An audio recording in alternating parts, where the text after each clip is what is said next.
اٹھنا اور افطار کے وقت خوشی کے ساتھ اللہ رب العزت کی دی ہوئی نعمتوں کی طرف ہاتھ بڑھانا، یہ ایک سلسلہ چل رہا تھا۔ کیا کہا جائے کہ رمضان مبارک ابھی آیا نہیں کہ چلا گیا، ابھی تو اس کی آمد کا انتظار تھا، ابھی تو اپنے آپ کو پلٹنا تھا اللہ کی طرف، ابھی تو اپنی زندگیوں کے رخ کو بدلنا تھا۔ توبوا الی اللہ توبۃ نصوحا، ابھی تو سابقہ زندگی سے ایک پختہ توبہ کرنی تھی، ایک بہت مضبوط توبہ، اپنی زندگیوں کی روٹین کو بدلنا تھا۔ ایسے پلک جھپکتے ہی رمضان مبارک کی بہاریں گزر گئیں اور اب گنے چنے 1-2 دن باقی رہ گئے۔ آپ صلی اللہ علیہ وسلم قربان جائیں جناب نبی کریم رؤوف الرحیم صلی اللہ علیہ وسلم کی اس مبارک ارشاد کی طرف۔ فرمایا میں آخری نبی ہوں اور تم آخری امت ہو، میرے بعد کوئی نبی نہیں آئے گا۔ پھر فرمایا کہ میں اور قیامت اتنا قریب ہیں کہاتین، جیسے یہ 2 انگلیاں۔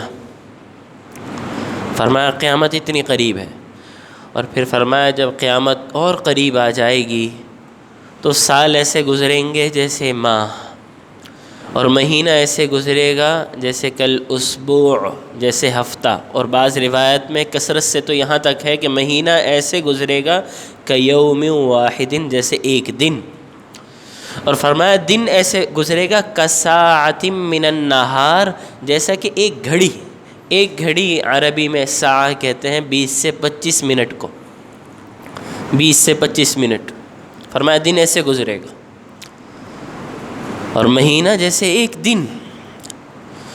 پلک جھپکتے ہی رمضان مبارک گزر گیا۔ جو بقیہ ایام باقی ہیں، یہ بقیہ کچھ لمحات باقی ہیں، ان کی میں اور آپ قدر کریں، بہت زیادہ قدر کرنے کی ضرورت ہے۔ آپ صلی اللہ علیہ وسلم کی مبارک حدیث کا مفہوم ہے، بہت معروف، بہت مشہور حدیث مبارکہ ہے، آپ حضرات نے کئی بار سنی ہوگی کہ آپ صلی اللہ علیہ وسلم منبر کی سیڑھیوں پر چڑھ رہے تھے خطبہ دینے کے لیے، بیان کرنے کے لیے۔ ابھی پہلی سیڑھی پہ قدم رکھا تو جبریل علیہ السلام نے دعا کی، رغم انف من ادرک رمضان فلم یغفر لہ، وہ شخص جس نے رمضان مبارک کا مہینہ پایا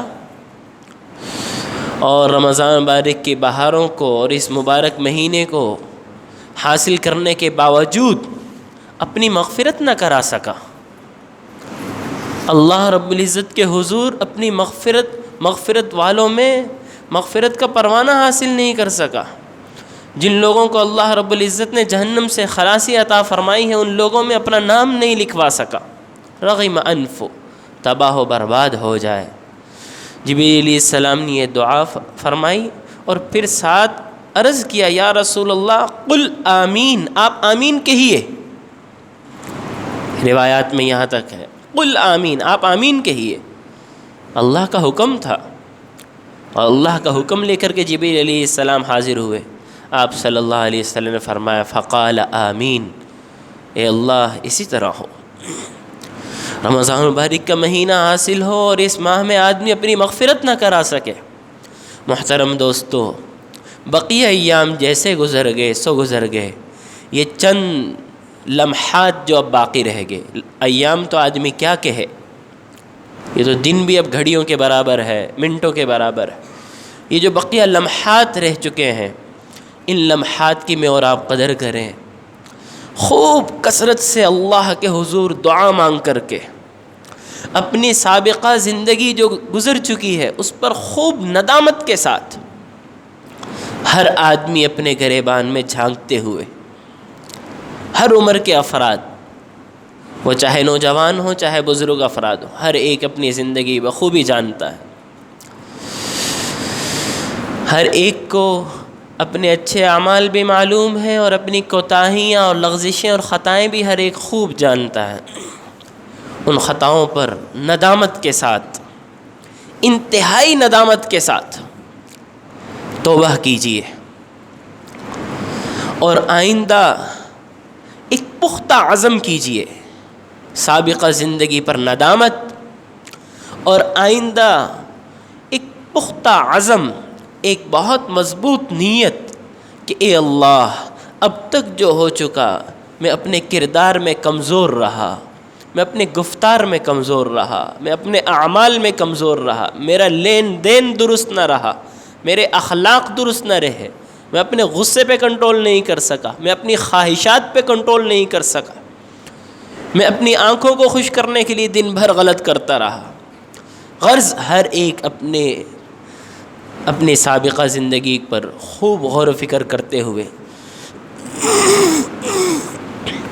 بہت مضبوط توبہ کا عزم ہو، آئندہ نیکیوں کا پختہ ارادہ ہو۔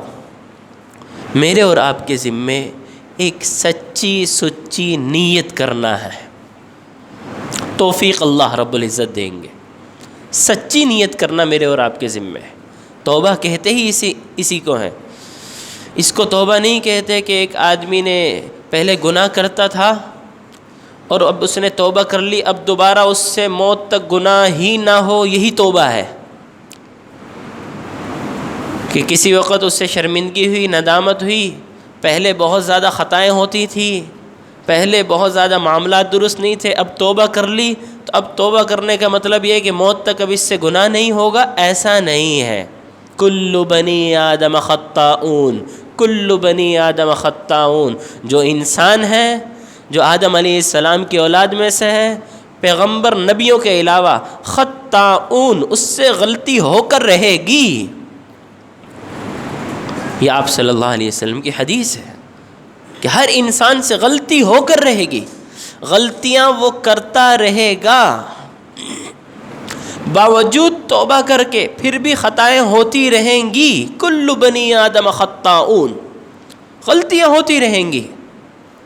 کہ انسان ایسا ہو جائے کہ توبہ کرنے کے بعد موت تک اب اس سے کوئی بھول چوک نہ ہو، کوئی گناہ نہ ہو، یہ تو نبیوں کی، پیغمبروں کی، انبیاء کی یہ شان ہوتی ہے کہ وہ خطاؤں سے پاک ہوتے ہیں، محفوظ ہوتے ہیں۔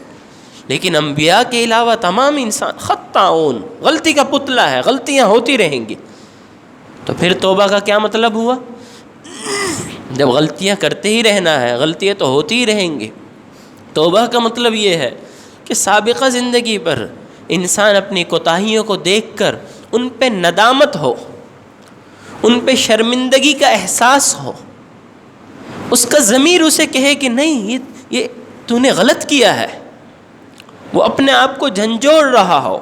سابقہ زندگی پر احساس کہ نہیں، مجھے تو اپنی منمانی نہیں کرنی تھی، من چاہی زندگی مجھے نہیں گزارنی تھی، مجھے تو رب چاہی زندگی گزارنی تھی، لیکن فلاں موقع پر فلاں گھر میں رشتہ دار کے ساتھ، دوست احباب کے ساتھ، تجارت کی جگہ پر، فلاں تعلیم، جب میں تعلیم حاصل کر رہا تھا اس موقع پر، جہاں ملازمت کر رہا تھا وہاں، غرض اپنی تمام زندگی کے ہر شعبے میں غور کر کے جو خطائیں ہوئی ہیں ان پر ندامت کا احساس ہو، شرمندگی کا احساس ہو، اور جو دوست احباب کے حقوق دینے ہیں، ایک تو شرمندگی کا احساس ہو، نمبر 2 وہ معاملات جن کا تعلق لین دین سے ہے، کچھ چیزیں ہیں جیسے خدا نخواستہ اللہ رب العزت کے حقوق میں کوتاہی ہوئی تو اس پر تو ندامت کا احساس اور شرمندگی، اللہ رب العزت کے حضور رو رو کر معافی چاہنا۔ کچھ معاملات ایسے ہیں جن کا تعلق لین دین سے ہے، کسی کا حق خدا نخواستہ یا بھول چوک میں یا کسی وقت مال کی محبت میں، آخرت کو بھول کر کے آدمی نے کسی کا حق دبایا ہوا ہے، کسی کے پیسے دینے ہیں، کسی کی زمین ہے، اس کا حق اسے دینا ہے۔ اگر انسان کے ایک دوسروں کے حقوق اس کے ذات سے وابستہ ہوں تو دوسری چیز توبہ، سچی توبہ میں ان حقوق کی ادائیگی کی فکر ہو، کیونکہ حقوق العباد توبہ سے معاف نہیں ہوتے جب تک کہ وہ حقوق ادا نہ کر دیے جائیں. تو حقوق العباد کی ادائیگی کی فکر ہو. تیسری چیز اور توبہ کے مکمل ہونے کے لیے آخری چیز، آئندہ نہ کرنے کا پختہ عزم. آئندہ اللہ رب العزت کی ہر طرح کی نافرمانی سے بچنے کا پختہ عزم، پکی نیت ہو. دیکھیے نیت کرنا ہمارا کام ہے، لیکن انسان ہے اگر پھر بھول ہو جائے، پھر غلطی ہو جائے، پھر سستی ہو جائے، پھر دوبارہ ندامت، پھر شرمندگی اور پھر دوبارہ نہ کرنے کا عزم.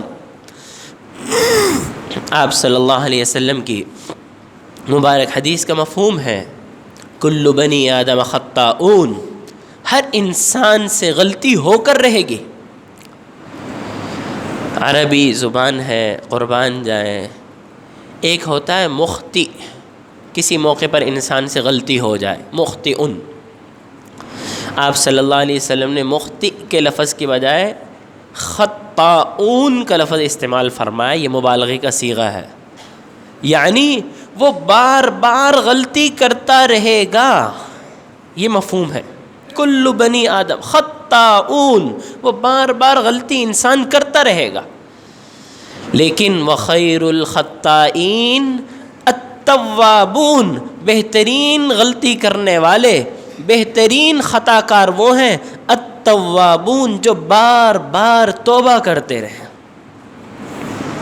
اگر ایک طرف خطاؤن کا لفظ آپ صلی اللہ علیہ وسلم نے استعمال فرمایا تو دوسری طرف تائب نہیں ذکر فرمایا. تائب جو توبہ کرے کسی ایک موقع پر، زندگی میں کبھی توبہ کر لی، اسے تائب کہتے ہیں.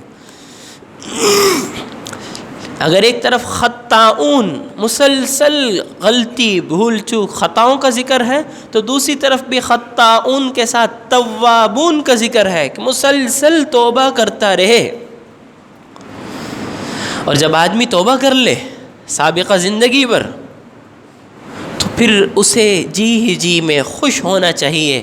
التائب من الذنب کمن لا ذنب لہ، جس نے کسی گناہ سے توبہ کر لی، پختہ عزم کر لیا، وہ ایسا ہے جیسے اس نے کوئی گناہ کیا ہی نہیں. ایسا نہیں ہے کہ نامہ اعمال میں گناہ لکھے جائیں، جب آدمی توبہ کرے تو وہاں لکھ دیا جائے کہ فلاں گناہ سے اس نے توبہ کر لی. ایسا نہیں لکھا جاتا، بلکہ وہ جو گناہ لکھا گیا اسی کو مٹا دیا جاتا ہے، نامہ اعمال سے ختم کر دیا جاتا ہے. اور بعض افراد کی تو توبہ اس درجے کی ہوتی ہے، اللہ کی طرف پلٹنا. اور توبہ کا مفہوم بھی سمجھنا چاہیے. توبہ یہ عربی زبان کا لفظ ہے. آدمی کہیں بہت دور چلا جائے کسی اپنے عزیز سے اور پھر اچانک اسے یاد آئے میں تو دور ہو گیا، پھر واپس پلٹ کر آنے کو توبہ کہتے ہیں. واپس پلٹ کر آنا، اس کو توبہ. کسی اپنے عزیز سے، کسی اپنے بہت قریبی آدمی سے دور ہو گیا، پھر کسی موقع پر یاد آیا اچانک، پھر وہ واپس پلٹتا ہے اپنے عزیز کی طرف، اپنے محبوب کی طرف. اس واپس پلٹنے کو توبہ کہتے ہیں. انسان اس دنیا کی رنگیلیوں میں، ان دنیاوی مصروفیات میں اتنا آگے چلا گیا، اتنا آگے چلا گیا، ایک مشین بن چکا. صبح اٹھنا، دکان پہ جانا، شام کو سو جانا، پھر کھا لیا کما لیا، کھا لیا کما لیا. اس دنیا کے بعد ایک اور زندگی ہے، ایک حقیقی زندگی ہے. مجھے اللہ کو جواب دینا ہے. میں نے ایک ایک بول جو زبان سے ادا کیا اس کے بارے میں حساب ہوگا. میں آنکھوں سے جو دیکھ رہا ہے حساب ہوگا. ایک ایک پائی جہاں خرچ کی ہے اس کا حساب ہوگا. یہ انسان دنیاوی مصروفیات میں بھول جاتا ہے. اچانک کسی موڑ پر اسے خیال آیا کہ نہیں یہ غلط ہو رہا ہے، مجھے اللہ کو جواب دینا ہے.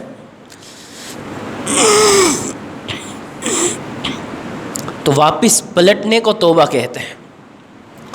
اور توبہ میں جو انسان سے خطائیں ہو جاتی ہیں وہ صرف ایسا نہیں جیسے میں نے عرض کیا کہ لکھ دیا جائے کہ فلاں گناہ سے انہوں نے توبہ کر لی. نہیں، اسی گناہ کو مٹا دیا جاتا ہے.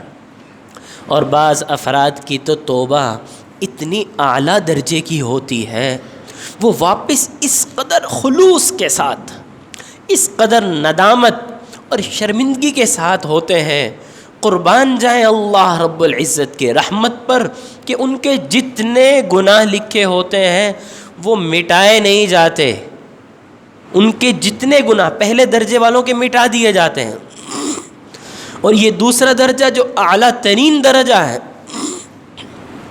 ان کے گناہ مٹائے نہیں جاتے۔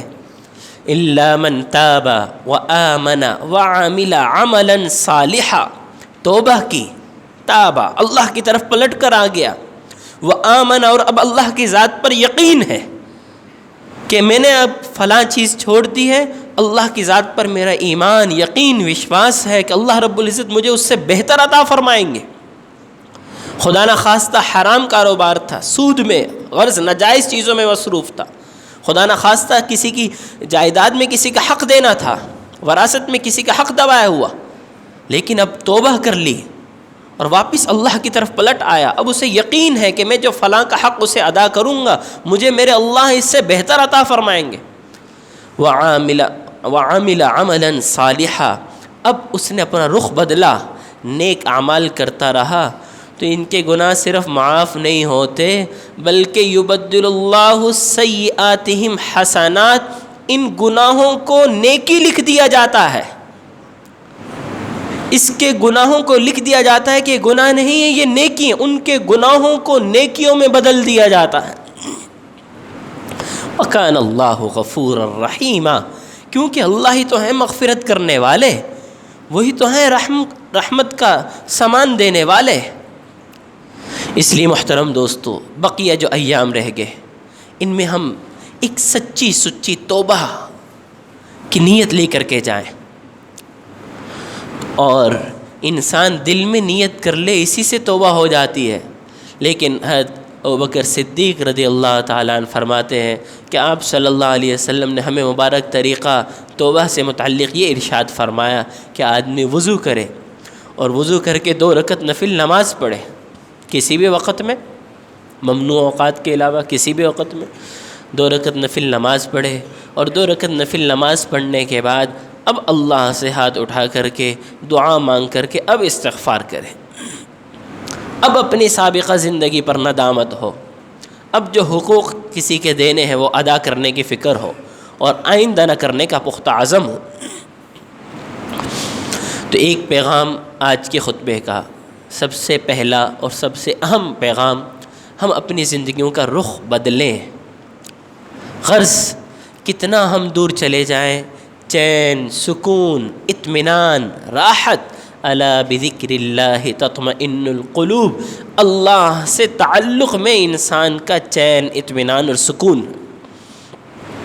باہر کی ان رنگیلیوں میں آپ خوب سمجھتے ہیں ایک عارضی لذت ہوتی ہے، کچھ منٹ کے لیے، کچھ دنوں کے لیے، دوست احباب جاتے ہیں، یہ صرف پکنک کے لیے جایا کرتے ہیں مری ساوات، کالام، گلگت کی طرف، ذہنی سکون کے لیے۔ آپ سمجھتے ہیں کہ جب واپسی آتے ہیں تو اس سے زیادہ تھکاوٹ لے کر کے آتے ہیں، جانے سے پہلے وہ تھکاوٹ نہیں ہوتی، جب اس طرح جایا جاتا ہے، اور واپسی میں پہلے سے زیادہ تھکاوٹ، ذہنی بوجھ لے کر کے آئے ہوتے ہیں۔ 2 دن آدمی کے کسی کام کا دل نہیں کر رہا ہوتا، لیکن اللہ کے گھر آدمی اپنے گھر سے چند قدم چل کر کے اللہ کے گھر آئے، اور اللہ کے گھر، اللہ کی زمین پر اپنی پیشانی رکھ دے، اس میں جو سکون ہے، اس میں جو اطمینان ہے، یہ اللہ رب العزت اپنے مخصوص لوگوں کو اس کی توفیق عطا فرماتے ہیں۔ بڑے مبارک ہیں آپ سب حضرات کہ اس وقت اللہ نے اپنی بارگاہ میں حاضری کے لیے قبول فرمایا ہے، بہت مبارک۔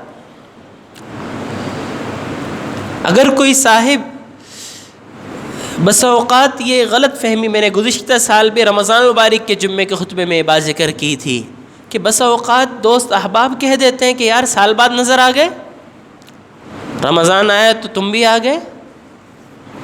ہمارا ایک بول ہمارے سارے سال کی عبادات کو ضائع کر دے گا۔ پتہ نہیں اس کا آ جانا آج ان صاحب کا چاہے سال نہیں، زندگی میں پہلی بار اللہ کو کتنا پسند ہو، وہ اللہ جو ایک کتے کو کنویں سے پانی پلانے پر ساری زندگی زنا کرنے والی خاتون کی مغفرت فرما دے، وہ اللہ جو 100 آدمیوں کو قتل کرنے کے بعد 100 افراد کا قاتل جب نکلا ہے اس نیت سے کہ میری بھی کیا بخشش ہو سکتی ہے، اور کسی صاحب نے ذکر کیا اگر تم یہ چاہتے ہو کہ تمہاری بخشش ہو تو فلاں علاقہ ہے وہاں اللہ والے رہتے ہیں، تم وہاں چلے جاؤ، یعنی اپنا ماحول چینج کر لو، تم وہاں چلے جاؤ، وہاں اللہ والے ہیں، تمہاری بھی انشاءاللہ بخشش ہو جائے گی۔ اب 100 افراد کا قتل کرنے والا بخشش کی نیت سے اپنا ماحول تبدیل کرنے کے لیے ایک دوسرے علاقے میں جا رہا، اور ابھی وہاں پہنچا نہیں، رستے میں ہی فوت ہو گیا۔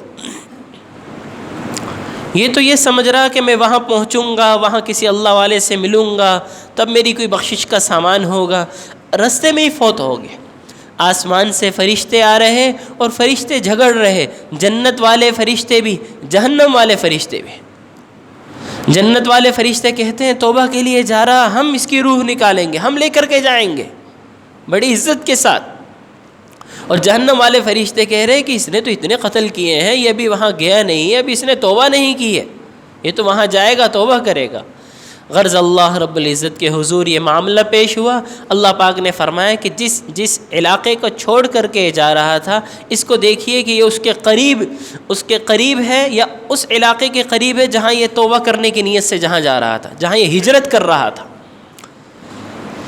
احادیث شریف میں یہاں تک لکھا ہوا ہے کہ یہ صاحب ابھی اپنے اس علاقے کے قریب تھا جہاں اس نے ساری زندگی گناہ کیے۔ اللہ رب العزت نے اس زمین کو حکم دیا جس زمین کی طرف یہ صاحب ہجرت کر کے اور توبہ کی نیت سے جا رہے تھے، اللہ نے اس زمین کو حکم دیا کہ سمٹ جا، وہ زمین سمٹ گئی، اور جب پیمائش کی گئی تو یہ صاحب اس علاقے کے قریب جہاں توبہ کی نیت سے جا رہے۔ وہ اللہ تو رحمت اور مغفرت کے بہانے تلاش کرتے ہیں۔ 100 آدمیوں کے قتل کرنے والے کے لیے اللہ رب العزت زمین کو سمیٹ رہے، تو ہم میں سے تو میں سمجھتا ہوں کہ اللہ کا بہت فضل ہے۔ لین دین میں کچھ خرابی ہو سکتی ہے، بول چال میں کبھی کسی سے سخت لہجہ کا رویہ انسان اپنا لیتا ہے، خدا نخواستہ وراثت کے معاملات میں کسی کا حق دبایا ہوگا، یہ ایک معمولی معاملات ہیں۔ انسان اگر ایمان ہو اللہ کی ذات پر تو ان کو ادا کرنے میں کوئی دقت نہیں ہے۔ ایک تو توبہ کا پختہ عزم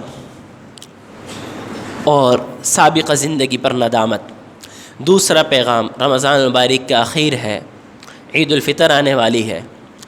آپ صلی اللہ علیہ وسلم اخیر رمضان المبارک کے خطبہ میں، بعض روایت میں تو ہے کہ عید الفطر کے خطبہ میں، اور بعض روایت میں کہ جمعۃ الوداع، رمضان المبارک کے آخری خطبہ میں آپ صلی اللہ علیہ وسلم نے زکوٰۃ الفطر، صدقہ فطر کے بھی آداب سکھائے کہ رمضان المبارک کے جن صاحب نے روزے رکھے ہیں، روزوں میں انسان سے بھول چوک ہو جاتی ہے، انسان جیسا اللہ رب العزت چاہتے ہیں وہ حق ادا کر ہی نہیں سکتا،